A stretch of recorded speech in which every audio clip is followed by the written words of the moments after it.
রমজানই একমাত্র মাস, যে মাসে নিজেকে পরিশুদ্ধ করে নেওয়ার সময়। আলহামদুলিল্লাহ, বিস্ময় মহামারীর মধ্য দিয়েও আল্লাহ সুবহানাহু তাআলা আমাদের পবিত্র মাহ রমজানের রোজা রাখার তৌফিক দিয়েছেন। আমরা যারা রোজা রাখার সৌভাগ্য পেয়েছি, আমাদের সবাইকে আল্লাহ রব্বুল আলামিনের দরবারে অনেক বেশি শুকরিয়া আদায় করা উচিত।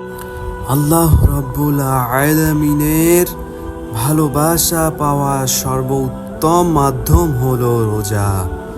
কেননা রোজা কেবলই আল্লাহ তাআলার সন্তুষ্টির উদ্দেশ্যেই রাখা হয়, আর এর পুরস্কারও স্বয়ং তিনিই দিয়ে থাকেন।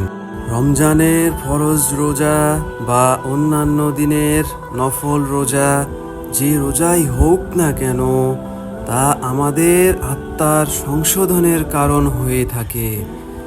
আর বিশেষ করে পবিত্র মাহে রমজানের রোজা আমাদের পুরো বছরের দোষ ত্রুটি ক্ষমার কারণ হয়।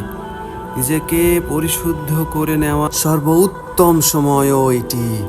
কেননা মানুষ যখন আল্লাহ তাআলার জন্য জাগতিক আরাম আয়েশ, চাওয়া পাওয়া ইত্যাদি থেকে বিরত থাকে, তখন সে তার নফসকে পুণ্যের ওপর প্রতিষ্ঠিত রাখতে অধিক শক্তি পায়। কিন্তু এই বিষয়টি স্মরণ রাখা উচিত যে রোজার প্রকৃত উদ্দেশ্য কেবল উপবাস থাকাই নয়। যদি উপবাস থাকার ফলে জান্নাত পাওয়া যেত, তাহলে প্রতিটি ব্যক্তি এ জান্নাত পাওয়ার চেষ্টা করত। কেননা উপবাস থেকে মৃত্যুবরণ করে নেওয়াটা তেমন কোনো কঠিন বিষয় নয়, বরং কঠিন বিষয় হলো আধ্যাত্মিক ও চারিত্রিক পরিবর্তন সাধন করা। হাদিস থেকে জানা যায়, রোজা ধৈর্যের অর্ধেক আর ধৈর্য ঈমানের অর্ধেক।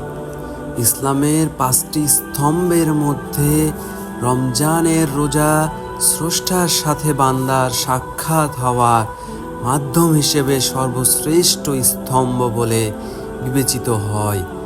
আর এই জন্যই রাসূলুল্লাহ সাল্লাল্লাহু আলাইহি ওয়াসাল্লাম হাদিসে কুদসির মাধ্যমে ইরশাদ করেছেন, মানুষের অন্য সব কাজ আমল তার নিজের জন্য, কিন্তু রোজা একান্তই আমার জন্য এবং আমি এর জন্য তাকে পুরস্কৃত করব।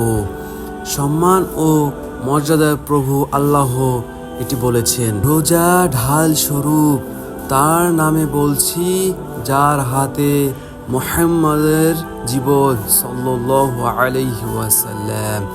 রোজাদারের মুখের গন্ধ আল্লাহ সুবহানাহু তাআলার কাছে মেশকের ঘ্রাণের চেয়েও পবিত্র। একজন রোজাদার দুটি আনন্দ পায়। সে আনন্দিত হয় যখন সে ইফতার করে, এবং রোজার কল্যাণে সে আনন্দিত হয় যখন সে তার প্রভুর সাথে মিলিত হয়। সহিহ বুখারী। রোজার মূল উদ্দেশ্য হলো মানুষের নাফস অর্থাৎ আমাদের আত্মা যেন পরিশুদ্ধ হয়। কেননা আল্লাহ পরম পবিত্র, আর তিনি পবিত্র আত্মার অধিকারীদেরকেই ভালোবেসে থাকেন। তিনি চান মানুষ যেন রোজার মাধ্যমে সকল প্রকার পাপ কাজ পরিহার করে হৃদয়কে পাক পবিত্র এবং পরিষ্কার করে তোলেন। এছাড়া এ রোজার মাধ্যমে মানুষের শারীরিক, চারিত্রিক, আধ্যাত্মিক এবং সামাজিক সকল প্রকার কল্যাণও অর্জিত হয়। যেভাবে বাহ্যিক খাদ্য গ্রহণের মাধ্যমে আমরা শারীরিকভাবে শক্তি লাভ করি, ঠিক তেমনি রোজার ফলে আমাদের রূহ ও আত্মা শক্তি পেয়ে থাকে, আর এই শক্তির বলে একজন মুমিন তার চূড়ান্ত লক্ষ্যে পৌঁছাতে পারে। রোজা শারীরিক সুস্থতারও কারণ, আর আধ্যাত্মিক দিক থেকেও এর অনেক কল্যাণ রয়েছে।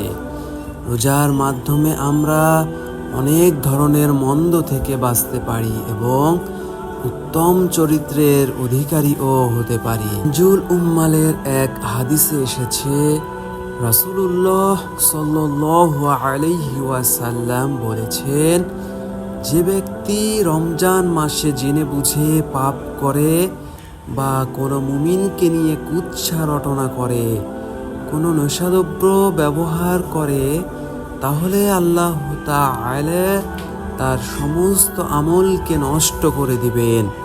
সুতরাং তোমরা পবিত্র রমজান মাসে আল্লাহর ভয় অর্জন করো, কেননা এটি আল্লাহ তাআলার পবিত্র একটি মাস।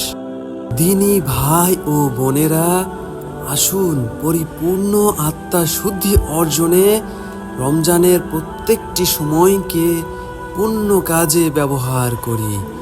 রাতগুলো ইবাদতে রত থেকে অতিবাহিত করি আর আল্লাহ তাআলার দরবারে প্রার্থনা করি তিনি যেন আমাদের পাপসমূহ ক্ষমা করে তার সন্তুষ্টির চাদরে জড়িয়ে নেন।